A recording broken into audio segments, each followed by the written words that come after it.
Chapter 1: Uncover Japan's Cursed Shrines.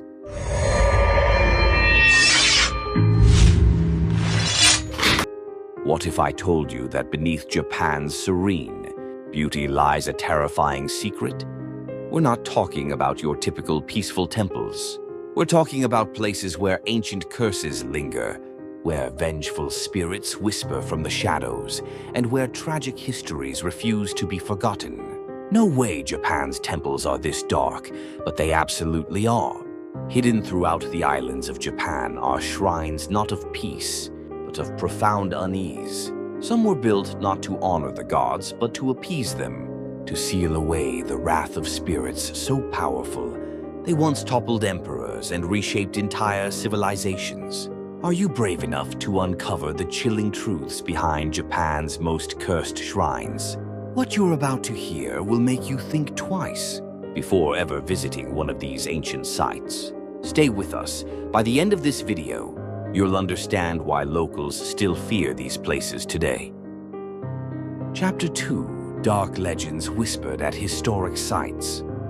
Before we dive into the darkness, you need to understand something about Japanese spirituality. In Shinto, Japan's oldest religion, there exists a concept called kami. These are divine spirits or deities that inhabit everything: mountains, rivers, trees, wind, even people. But here's where it gets interesting. Not all kami are benevolent. Some are ara mitama, the wrathful, assertive aspect of a spirit. And when an extraordinarily powerful person dies with an extraordinary grudge, something unprecedented happens. They transform into something called an Onryō, a vengeful spirit so consumed with rage that their fury transcends death itself. These aren't your typical ghosts. Historical records show that Onryō were believed responsible for natural disasters, plagues, and the deaths of entire families. Their power was so feared that the only solution was to build a shrine, appease their spirit, and sometimes even deify them as gods. This leads us to Japan's three great vengeful spirits. Three historical figures whose anger was so legendary that people built shrines just to keep them calm. No way ancient spirits could influence history, yet Japanese emperors were absolutely convinced. Chapter 3: Emperor Sutoku, the Cursed Exile. Our first story takes us back over 870 years to medieval Kyoto. Emperor Sutoku was no ordinary ruler. He ascended to the throne at just 5 years old, a child emperor, completely powerless. His father, Emperor Toba, despised him. When Sutoku reached his teens, Toba forced him to abdicate. Not once, but multiple times. Stripped of his title while still young, Sutoku watched his father install his own chosen heir in his place. The humiliation festered. Then came 1156. Sutoku attempted to reclaim his power, challenging Emperor Go Shirakawa in what became known as the Hogan Rebellion. Sutoku lost badly, but the punishment wasn't just political defeat. Sutoku was exiled, banished to Sanuki province on the distant island of Shikoku. For over 20 years, he languished in exile, isolated from everyone he'd known. During this time, he devoted himself entirely to Buddhism. He copied religious texts. He prayed for redemption. Then came the final betrayal. Sutoku carefully copied the 5 great Buddhist sutras, the sacred religious texts, writing them with meticulous care. Some accounts claim he even wrote them in his own blood. He sent them to Kyoto as a gesture of spiritual peace, hoping the court would finally recognize his reformed nature. Emperor Go Shirakawa took one look at those sacred texts and he sent them back. The message was clear: you are not forgiven. You are not welcome. Something broke in Sutoku that day. With his dying breath, Emperor Sutoku made a vow that echoes through Japanese history. He gnawed his tongue until it bled, and with his blood, he scratched a curse into the very fabric of the sacred texts. I shall become a mighty demon. I shall cause the emperor to be made low, and the lowly peasant to be exalted. Sutoku died in exile, but his curse, it had just begun. Within 12 years, Kyoto descended into chaos. First four of Emperor Go-Shirakuwa's closest allies died suddenly, one after another. Then Buddhist warrior monks from Mount He raised a rebellion. A massive fire, the Great Fire of Anjin, erupted, destroying 1/3 of Kyoto, leaving tens of thousands dead. Each catastrophe was worse than the last. Court nobles began recording in their diaries, "This must be Sutoku. This is his revenge." The disasters continued relentlessly for decades, attributed to the wrathful spirit of the exiled emperor. People were terrified. In 1868, over 700 years later, Emperor Meiji, wanting to finally end the curse, sent imperial envoys to Shikoku to retrieve Sutoku's remains. The bones were brought back to Kyoto and enshrined at Shiramine Shrine. No way a curse from 700 years ago could still matter, yet an emperor himself personally intervened to appease it. To this day, Shiramine Shrine stands as a monument, not to a beloved emperor, but to an appeasement, a prison for a vengeful spirit that authorities hoped could be contained through worship. Chapter 4. Taira no Masakado, the head that flew home. If Emperor Sutoku represents political rage, then Taira no Masakado represents something far more primal, a warrior's dishonored death. In the early 10th century, Taira no Masakado was one of Eastern Japan's most powerful samurai lords. He controlled vast territories and commanded armies, but the emperor in Kyoto saw him as a threat, a powerful military rival in the provincial lands. So the emperor put a bounty on his head. Masakado was hunted relentlessly. In the final battle on an open field, his horse stumbled. That single moment of distraction was all his pursuers needed. An arrow pierced directly through his forehead. But here's where the story takes a truly disturbing turn. Masakado was beheaded, and his head, severed from his body, was brought to the capital of Kyoto, where it was put on public display in the marketplace as a warning to all who dared defy the emperor. What happened next is the stuff of legend. Witnesses reported seeing Masakado's eyes open on the severed head. They claimed the head would turn left and right, groaning, searching for its body. Some accounts describe the head screaming every single night, howling in agony. Then, on the third night, something impossible occurred. The head broke free from its display and flew back east, back to Masakado's homeland, searching for his missing body. When it finally landed, it came to rest in what would later become Edo, modern-day Tokyo.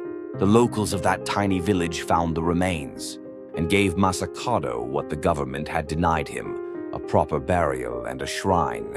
They called it Kanda Myojin, and they prayed for his peace. But Masakado never found peace. For centuries, whenever strange disasters struck the area, people blamed Masakado's restless spirit. Plagues, fires, unexplained deaths, all attributed to his rage. No way a curse could cause modern disasters, and yet the worst was yet to come. Fast forward to 1945. World War II has ended, and America occupies Japan. The tomb of Taira no Masakado sits in the heart of what's now central Tokyo, in the Otemachi district. American military personnel, completely unaware of the curse, made a fateful decision. They bulldozed the shrine. They destroyed it to build a temporary government building. What happened next was recorded in shrine records. The bulldozer flipped over. The driver was killed. Then more died. More fell ill. By all accounts, 14 people perished, including a finance minister, in a series of accidents and mysterious illnesses, all connected to construction work on that site. Eventually, the Americans gave up. They demolished the government building. In 1984, the Japanese government officially re-enshrined Taira no Masakado at Kanda Myojin as one of the 3 kami deities. Even today, the Bank of Tokyo, Mitsubishi, UFJ, which sits directly beside Masakado's grave, keeps a donation account in his name. Every year, approximately 800,000 yen is donated by visitors and maintained for the upkeep of his grave. Why? Because people are still terrified of angering Masakado.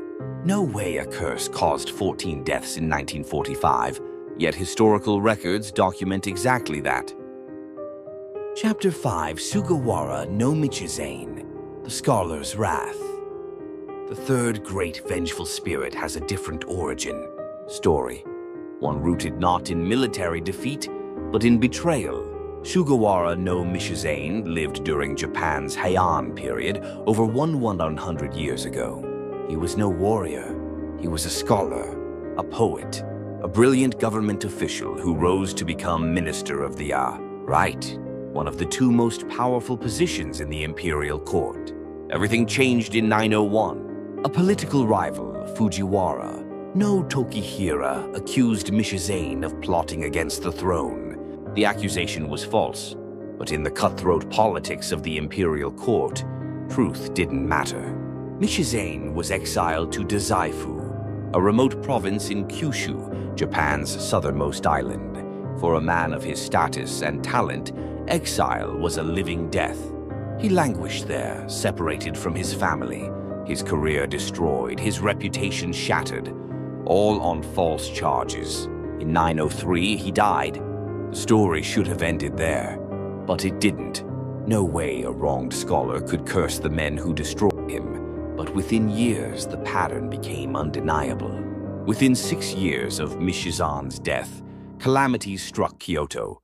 Fujiwara no Tokihira, the man who orchestrated Michizane's downfall, died suddenly at age 39. Then other members of the Fujiwara clan began dying under mysterious circumstances. Then came the catastrophe.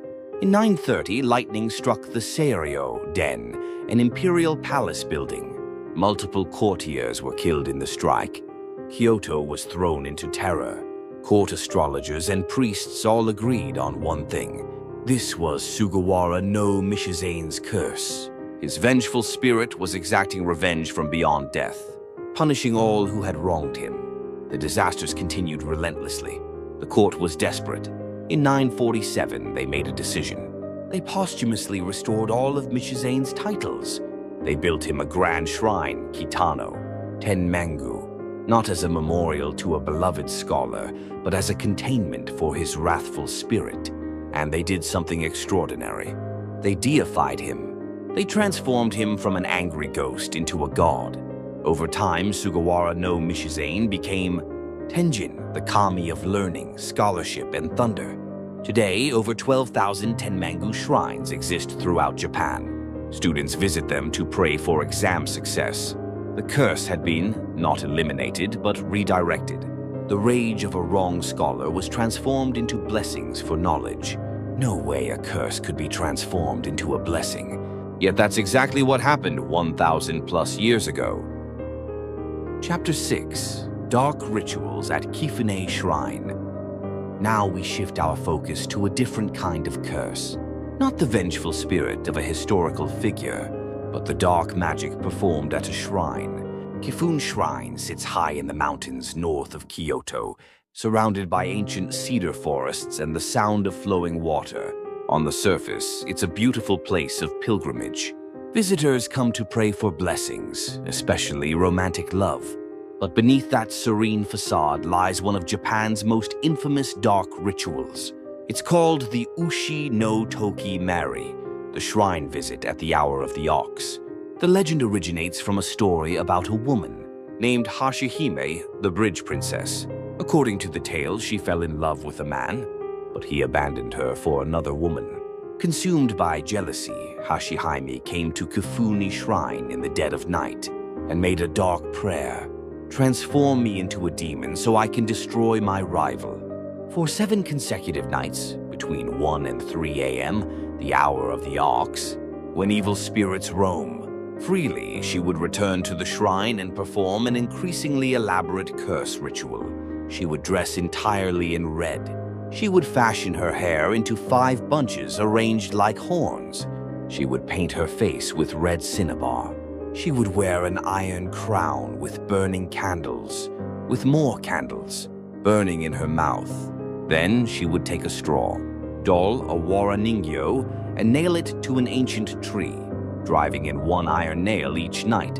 On the 7th night, the final nail would go into the doll's head. According to the legend, when that final nail was driven in, her victim would die in agony.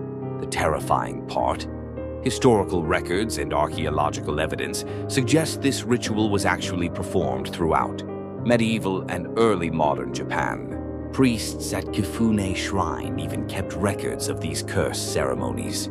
To this day, if you visit certain ancient trees at Kifune, you can still see the holes, the marks left by centuries of nails, being driven into sacred wood in the name of revenge. No way dark rituals actually worked, yet priests documented curses performed at this shrine for centuries. The message Kifune Shrine seemed to teach: be careful what you wish for. Hatred has a way of consuming the person who harbors it. Chapter 7: Fushimi Inari's Hidden Darkness.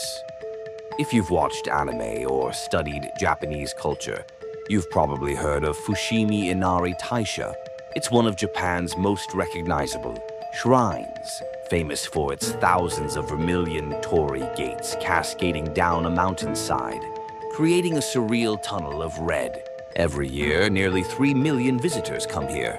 It's beautiful, it's spiritual, it's peaceful, but no way this shrine is just about good fortune.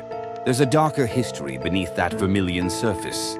The shrine is dedicated to Inari, a kami associated with rice, prosperity, and good fortune.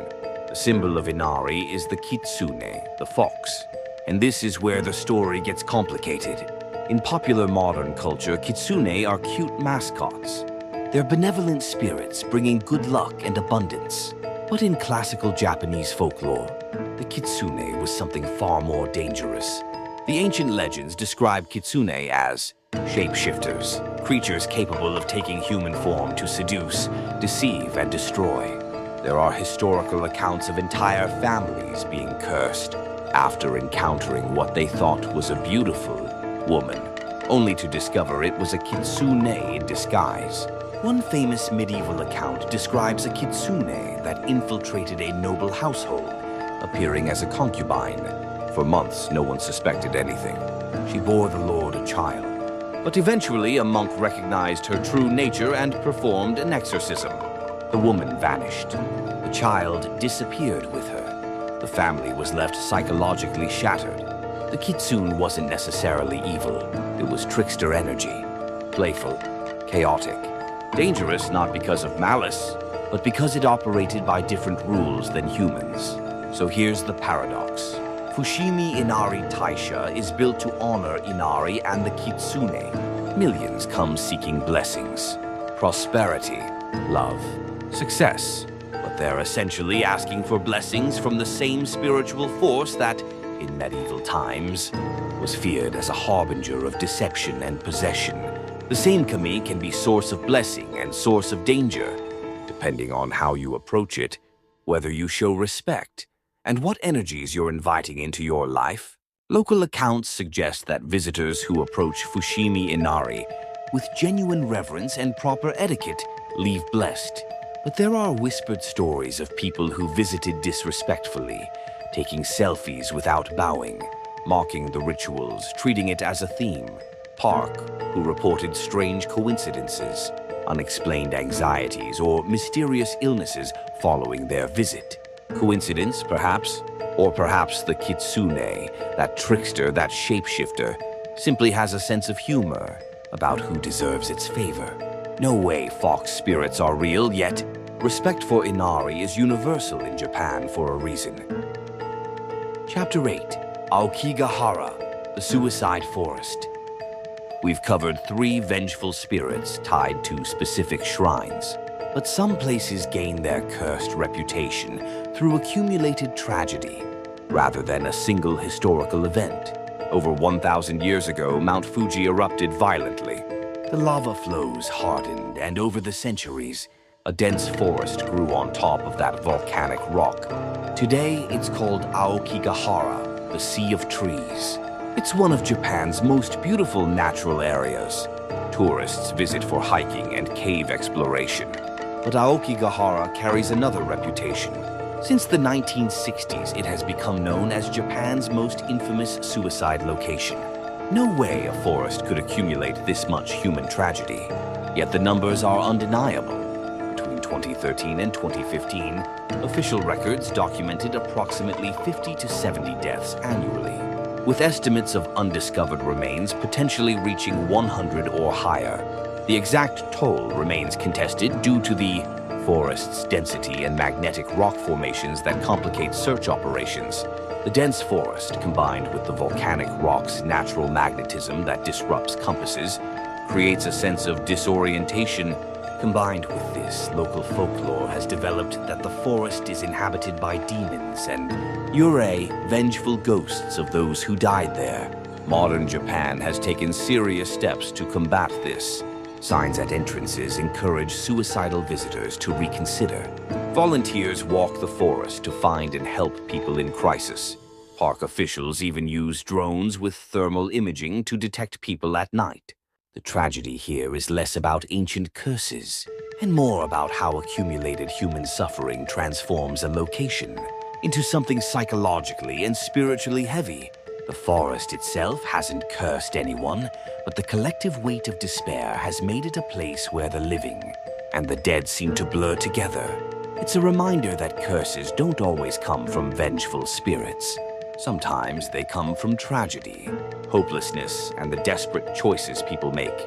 If you or someone you know is struggling with suicidal thoughts, help is available. Please reach out. Chapter 9, Protection Practices, the Unseen Guardians. So what happens if you actually visit one of these cursed shrines? Are you automatically cursed? The answer is more nuanced than you'd think. In Japanese Shinto belief, there are specific practices to protect yourself and show respect at potentially dangerous spiritual sites. First, purification. Before approaching any shrine, you should purify yourself. At the Chozuya, the purification fountain, wash your hands and rinse your mouth. This is done before prayer at all shrines, but it's especially important at sites with negative spiritual energy. Second, respect. When passing through a torii gate, never walk in the center. That path is reserved for the kami. Walk on the sides. This shows you're not an intruder in their sacred space. Third, offerings and prayer. At the shrine itself, the standard protocol is 2 bows, 2 claps, 1 bow. This isn't just ritual, it's spiritual etiquette. You're announcing yourself respectfully. Fourth, Omamori. These are protective amulets sold at shrines.